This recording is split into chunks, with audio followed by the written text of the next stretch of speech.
बंधू आणि भगिनींनो, शिवरायांची आज तिथीनुसार 395वी शिवजयंती. त्यानिमित्त चैतन्य ग्रुपवर शिवचरित्र म्हणजेच आर्ट ऑफ स्मार्ट लाईफ हे सगळं आपण सुरू करत आहोत. शिवचरित्र म्हणजे असा इतिहास की ज्याच्यातून आपल्याला काहीतरी शिकायला मिळतं. सर्वसामान्यांच्या जीवनामध्ये अपयशाकडून यशाकडे कसं जावं, कमी साधनं असताना सुद्धा यश कसं मिळवावं, हे सांगणारा इतिहासातील सर्वात आदर्श धडा म्हणजे शिवरायांचं चरित्र. शिवरायांच्या काळामध्ये सर्व बाजूनी मोगली आक्रमकांचं किंवा यवनांच्या आक्रमक घोड्यांच्या टापांचं आणि सर्व भारतवर्षाला भरडून टाकण्याचं सत्र झालं होतं. अशा या काळामध्ये कुणी स्वप्नात सुद्धा ही गुलामगिरी नष्ट व्हावी म्हणून प्रयत्न करण्यास सुद्धा धजत नव्हता. अशा काळामध्ये सर्वत्र अन्याय आणि शिवरायांची आई जिजाऊ हिच्या पूर्ण कुटुंबाला, वडिलांसकट संपूर्ण कुटुंबाला या सुलतानाच्या दरबारामध्ये खांडोळी करण्यात आलं. आणि असे बरेच अन्याय ही जिजाऊ माता पाहत होती आणि तिच्या गर्भामध्ये शिवराय वाढत होते. या सर्व अन्यायाचं त्राही होऊन सर्व जनता आणि स्वतः जिजाऊ माता अत्यंत तळमळीने कोणीतरी असा मार्ग काढणारा पराक्रमी पुरुष निर्माण व्हावा किंवा पराक्रमी व्यक्ती निर्माण व्हावी म्हणून तळमळीने देवाला हाक घालत होती. आणि या सामूहिक तळमळीचा परिणाम, याची प्रतिक्रिया म्हणून शिवरायांचा या पराक्रमी पुरुषाचा जन्म झाला की ज्याने स्वातंत्र्याचा मार्ग गनिमी काव्याने, कमी साधनांमध्ये गनिमी काव्याने शत्रूच्या बलस्थानामधील मर्मस्थान शोधून कसं यश मिळवावं याचा धडा शिवरायांनी आपल्याला दिलेला आहे. आणि त्या दृष्टीने मला 2 पॉईंट्स फार महत्त्वाचे वाटतात, ते मी इथे आपणास सांगितलं.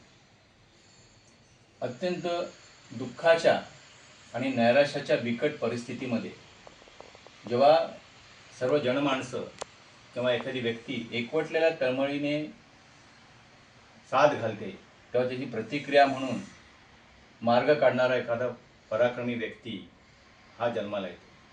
आणि त्या व्यक्तीलाच मग आपण भावनेने म्हणा किंवा विचाराने म्हणा देवाचा अवतार असं म्हणतो. देवाचा अवतार असा दुसरा कुठलाही नसतो. अशा पराक्रमी पुरुषाला किंवा व्यक्तीला आपण ती एक पदवी दिलेली असते. हा प्रथम भाग आपण शिवरायांच्या चरित्रातला पाहूया. या दृष्टीने शिवराय हे देवाचा अवतार होते. दुसरी गोष्ट की शिवरायांवरती लहानपणापासून जे संस्कार त्यांच्या आईने केले, त्या संस्कारांमुळे त्यांच्यामध्ये सर्व सद्गुणांचा एक सुवर्ण मध्य साधला गेला होता.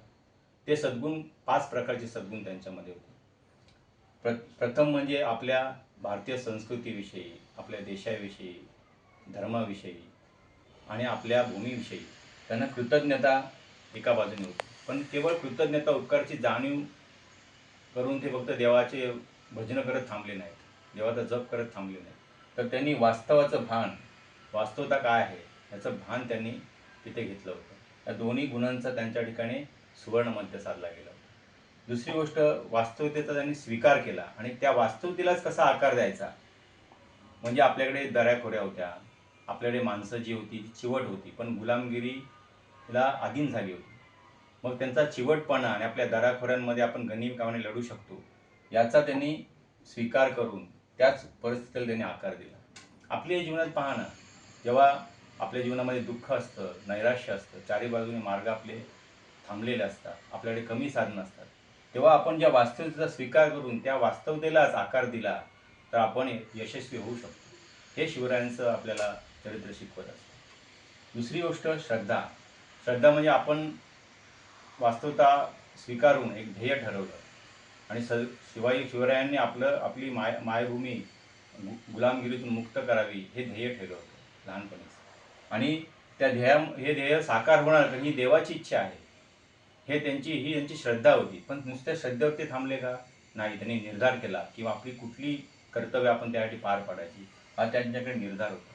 आणि म्हणूनच संत रामदास एरवी कोणाची देवाशिवाय कोणाची महती न गाणारे ते शिवरायांची स्तुती करतात. निश्चयाचा महामेरू अशी सुरुवात करतात. ते निर्धारी होते, नुसती श्रद्धा करून ते थांबले नाहीत. या दोन्ही सद्गुणांचा त्या ठिकाणी सुवर्ण मध्य साधला गेला. भारतीय संस्कारामुळे शिवराय घडले हे फार महत्त्वाचं आहे. म्हणून जेव्हा एखादी माता आपल्या लेकरावरती संस्कार करते तेव्हा ह्या गोष्टी लक्षात घेणं किंवा आपण आपल्यावरती असे संस्कार करणं की ज्यातून आपल्या शिवरायांची शक्ती युक्ती साकारली जावी, तर ते शक्य होईल. तिसरी गोष्ट, एखादी परिस्थिती आली आणि प्रतिकूल असली तर त्याला जुळवून घेणे, जुळवून झुंजण्याचा प्रकार हा गनिमी कावाचा प्रकार होता. की जुळवून शत्रू प्रबळ झाला पळून जायचं आणि पुन्हा वेगळ्या मार्गाने त्याच्यावर पुन्हा अटॅक करायचा. म्हणजे आपल्या जीवनामध्ये सुद्धा आपल्याला जुळवून घेता आलं पाहिजे. जुळवून घेणाराच नेहमी जिंकत असतो. महापुरे वृक्ष जाती येथे लवाळी वाचे, त्याचं तुकाराम महाराजांनी त्यासाठी म्हटलेलं आहे की जेव्हा महापूर येतो तेव्हा आपण नमायचं असतं आणि वरून मग ते पाणी जातं आणि पुन्हा उठायचं असतं. असं जुळवून झुंजण्याचा प्रकार शिवरायांनी आपल्याला गनिमी कावा हा पहिल्यांदा या जगाला त्यांनी देणगी दिलेली आहे. दुसरी सर्वात शेवटची गोष्ट कौशल्य. त्यांनी एखाद्या व्यक्तीला त्यांनी महत्त्व दिलं नाही किंवा त्यांनी वतनदारी दिली नाही किंवा त्यांनी एखाद्या व्यक्तीचा उद्योजक केला नाही. त्यांनी संस्था निर्माण केली, सिस्टम निर्माण केली. कोणाला त्यांनी गावं बक्षीस दिली नाही, त्यांना शेतीची अवजारं दिली. म्हणजे त्यांचा कौशल्यावरती गुणांवरती भर होता. आणि त्यानंतर संतत्व. मग या सर्वातून आपल्याला एक समाधान मिळतं, चांगल्याचं समाधान मिळतं. हा समाधानाचा जो संतत्वाचा जो सन्मान आहे तो त्या ठिकाणी त्यांनी केला. ही पाचही सद्गुण हा भारतीय संस्कृतीचा परिणाम आहे. ही भारतीय संस्कृती शिवरायांमध्ये ठासून भरली होती. आणि मित्रांनो, आपणही ते आपल्यामध्ये बिंबवावी ही प्रार्थना करून हे प्रथम व्याख्यान पूर्ण करतो. जय शिवराय.